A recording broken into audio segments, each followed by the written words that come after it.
सभी दर्शकों को राम राम। आज मैं एस्ट्रो आदित्य पाराशर आपको वैदिक पाराशर ज्योतिष चैनल के माध्यम से उच्च सरकारी पद भाग 2 का वीडियो लेकर आया हूं। भाग 1 में भी मैंने योगों के बारे में बताया। अब जो बचे हुए योग हैं उसके बारे में भाग 2 में बताऊंगा।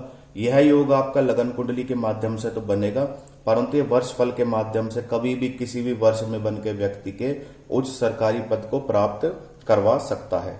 सबसे पहले यह एक मकर लगन की कुंडली है, तो यहां पर हम राशि संख्या लिख देंगे 10। अगर मकर लगन की कुंडली में चंद्रमा पंचम भाव में हो, गुरु और शुक्र अष्टम भाव में हो और शनि आपका एकादश यानी लाभ भाव में हो, जब भी आपकी कुंडली में ऐसी स्थिति वर्ष फल के माध्यम से बनेगी तो आप उच्च सरकारी पद को प्राप्त करेंगे। और यह स्थिति जन्म से तो किसी कुंडली व्यक्ति की कुंडली में हो ही सकती है, किसी बालक की कुंडली में हो सकती है। दूसरा, कुंडली में मंगल जिस राशि में स्थित हो उससे दूसरे 5वें 9वें में बुध और शुक्र और शनि और तुला हो। अब मान लीजिए मंगल आपका यहां पर स्थित है, ये आपका मंगल स्थित है और मंगल से दूसरे 5वें और 9वें स्थान में शुक्र स्थित हो। मंगल से 1 2 दूसरे स्थान पर आपका बुध हो, 5वें स्थान पर 1 2 3 4 5 5वें स्थान पर आपका गुरु हो, 6 7 7वें स्थान पे शुक्र हो और 10वें स्थान पर शनि हो। 10वें स्थान पर शनि, और यहां शनि उच्च का होकर बैठा हो। उच्च का शनि कब होगा? शनि उच्च का होगा तुला राशि में, यानी यहां संख्या 7 लिखी होनी चाहिए। तो जब भी व्यक्ति कुंडली में इस प्रकार के योग बनेंगे तो व्यक्ति उच्च सरकारी पद को प्राप्त करेगा। तीसरी स्थिति कब बनती है? यदि मिथुन लगन की कुंडली में दशम में गुरु व शुक्र स्थित हो तो ऐसा व्यक्ति भी उच्च सरकारी पद को प्राप्त करता है। मिथुन लगन की कुंडली यानी यहां पर राशि संख्या लिखी होगी 3, यहां पर राशि संख्या लिखी होगी 3। और व्यक्ति कब प्राप्त करेगा उस सरकारी पद को? व्यक्ति उस सरकारी पद को प्राप्त करेगा इसमें जब भी कुंडली में मिथुन लगन की कुंडली में गुरु व शुक्र दशम में स्थित हो।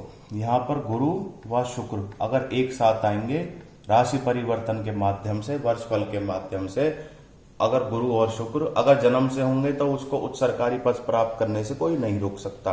और यही अगर आपके वर्ष फल के माध्यम से अगर ऐसी स्थिति बनती है राशि परिवर्तन में तो यह व्यक्ति भी उच्च सरकारी पद को प्राप्त करता है। मकर लगन की कुंडली में 5वें भाव में चंद्रमा, मकर लगन, मकर लगन कौन सा हुआ? राशि संख्या 10 जब भी प्रथम भाव में आपके लिखी होगी।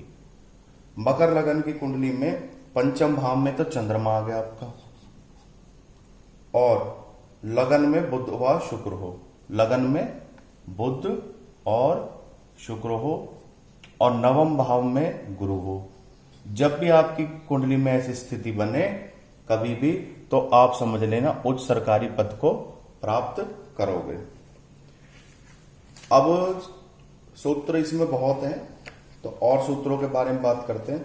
धनु लगन की कुंडली में बृहस्पति 12वें में हो और शनि लाभ भाव में हो तो ऐसे में भी व्यक्ति उच्च सरकारी पद को प्राप्त करता है। धनु लगन की कुंडली, सबसे पहले तो यहां पर हमें राशि संख्या बतानी होगी। धनु लगन की कुंडली में राशि संख्या आएगी 9, यहां पर राशि संख्या आएगी 9। वहां पर बृहस्पति 12वें भाव में, यहां पे गुरु हो यानी द्वादश भाव में और शनि लाभ भाव में बैठा हो, शनि एकादश में हो तो ऐसे व्यक्ति की कुंडली में भी उच्च सरकारी पद के योग बनते हैं। यदि कुंडली में लग्नेश और चंद्र राशि में जो भी ग्रह बैठा वह आपस में मित्र हो तो ऐसे व्यक्ति की कुंडली में भी उच्च सरकारी पद के योग बनते हैं। मान लीजिए यह एक मीन लगन की कुंडली है, यहां संख्या लिख दी हमने 12 और यहां पर गुरु है। यहां पर हमने संख्या लिख दी 12 और यहां पर गुरु है। और आपका चंद्र स्थित कहां पर होगा? चंद्र की स्थिति हम बना देते हैं इधर, लग्नेश, और जहां पे भी चंद्र राशि लिखी हो, अगर संख्या 12 यहां पर लिखी है, गुरु है, या कोई भी संख्या हो सकती है, पर यहां गुरु की स्थिति होनी चाहिए। यहां पर 10 भी हो सकता, 9 भी हो सकता, 1 भी हो सकता, 2 भी हो सकता, यहां गुरु की स्थिति होनी चाहिए। अगर हम 12वें मीन लगन की कुंडली बनाते हैं तो यहां पर राशि संख्या 1 आएगी और यह पे मंगल होगा, ठीक है। और जब भी लग्नेश और यहां पर चंद्र, क्षमा कीजिए, यहां मंगल नहीं, यहां पे चंद्र होगा, तो इस व्यक्ति की चंद्र जहां पे आया, तो चंद्र का अगर यहां पे आने का मतलब है, चंद्र यहां पर आने का मतलब है, क्षमा कीजिए मैं राशि संख्या में फिर परिवर्तन करता हूं, यहां पर राशि संख्या 11 होगी, यहां पर राशि संख्या 11 होगी, एक संख्या यहां पर आएगी, और यहां पर आपका चंद्र है। चंद्र यहां होने का मतलब हुआ इस व्यक्ति की मेष राशि है, क्योंकि जहां पे चंद्र लिखा होता है वहीं से राशि देखी जाती है, और मेष राशि है, और मेष राशि का स्वामी हुआ मंगल। यहां पे मंगल स्थित हो या ना हो, जहां पे चंद्र है उस राशि का स्वामी यानी संख्या 1 का स्वामी गुरु का मित्र है, लग्नेश का मित्र है। जब भी लग्नेश और जहां पर चंद्र लिखा होगा उस राशि का स्वामी की स्थिति, या उस राशि का स्वामी अगर मित्र हुआ, जहां पे चंद्र लिखा हुआ, अगर लग्नेश से मित्रता दिखाएगा, तो ऐसे व्यक्ति कुंडली में भी उच्च सरकारी पद के योग बनेंगे। कुंभ लगन की कुंडली में तीसरे भाव में उच्च राशि का सूर्य बैठा हो तो व्यक्ति के उच्च सरकारी पद के योग बनते हैं। सबसे पहले कुंभ लगन की कुंडली बना लीजिए आप। यहां पे राशि संख्या आएगी 11, यहां पे राशि संख्या आएगी 11, यहां पे आएगी 12, राशि संख्या 12, और तीसरे भाव में सूर्य बैठा हो तो तीसरे भाव में सूर्य अपने आप ही उच्च का हो जाएगा, क्योंकि यहां पे मेष राशि का सूर्य है। ये कौन सी लगन की कुंडली हुई? कुंभ लगन की कुंडली हुई। यहां राशि संख्या 1 होगी, यहां पे सूर्य बैठा है उच्च का होकर। कुंभ लगन की कुंडली में सूर्य उच्च का होकर तीसरे भाव में बैठेगा तो यह व्यक्ति भी उच्च सरकारी पद को प्राप्त करेगा। तुला लगन की कुंडली में अष्टम में बृहस्पति और नवम में शनि हो और 11वें में मंगल बुध हो तो ऐसा व्यक्ति भी उच्च सरकारी पद को प्राप्त करता है। सबसे पहले तो हम यह तुला लगन की कुंडली बनाते हैं।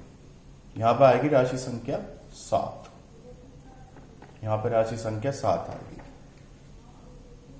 कुंभ लगन की कुंडली में क्षमा कीजिएगा, तुला लगन की कुंडली में अष्टम भाव में गुरु, यह आपका अष्टम भाव है, यहां पर तो स्थिति आएगी गुरु की, और नवम भाव में शनि, यहां पर आएगा शनि, और आपका इसमें नवम भाव में शनि आएगा, और 11वें भाव में मंगल और बुध। ध्यान रखिएगा, जब भी आपकी कुंडली में इस प्रकार का परिवर्तन हो, उस वर्ष में कोई भी व्यक्ति हो वह उच्च सरकारी पद को प्राप्त करेगा, और अगर लगन से हुआ तो उस व्यक्ति को उच्च सरकारी पद प्राप्त करने से कोई नहीं रोक सकता। धनु लगन की कुंडली में सूर्य और बृहस्पति दोनों ही दशम में हो तो व्यक्ति उच्च सरकारी पद को प्राप्त करता है। यहां पर धनु लगन की कुंडली कब बनेगी? राशि संख्या 9, और यहां पर सूर्य और गुरु अगर दशम भाव में स्थित होंगे तो व्यक्ति उच्च सरकारी पद को प्राप्त करेगा। तो अपनी कुंडली में जब भी किसी व्यक्ति कुंडली में सूर्य और गुरु और यहां पर राशि संख्या 9 आएगी जब भी राशि परिवर्तन से, तो ऐसा व्यक्ति भी उच्च सरकारी पद को प्राप्त करेगा। यदि मंगल अपनी उच्च राशि में बैठा हो और दशम का होकर बैठा हो तो ऐसा व्यक्ति भी उच्च सरकारी पद को प्राप्त करता है। मंगल कब उच्च का होता है? सबसे पहले तो हमें यह पता लगाना पड़ेगा। मंगल हमेशा, जो मंगल की स्थिति कब उच्च की मानी जाती है?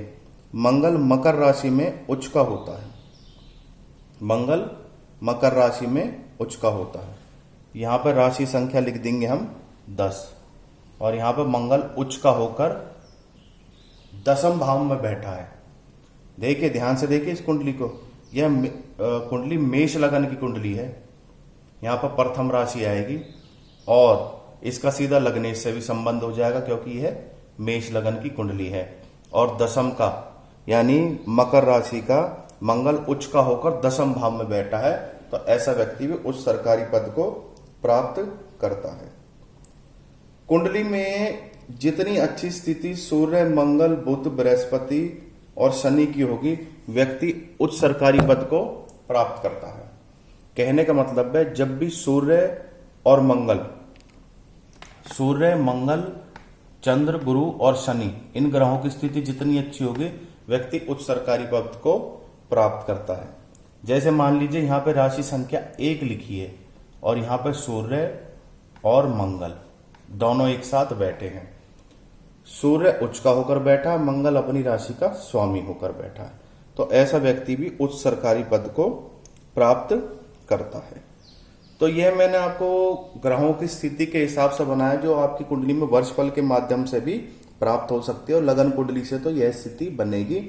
यह उच्च सरकारी पद का भाग 2 था। इससे पहले मैं भाग 1 में आपको स्थितियां बना चुका हूं। यह स्थिति मैंने लगन और वर्षफल के माध्यम से बनाई है। आपका दिन शुभ रहे।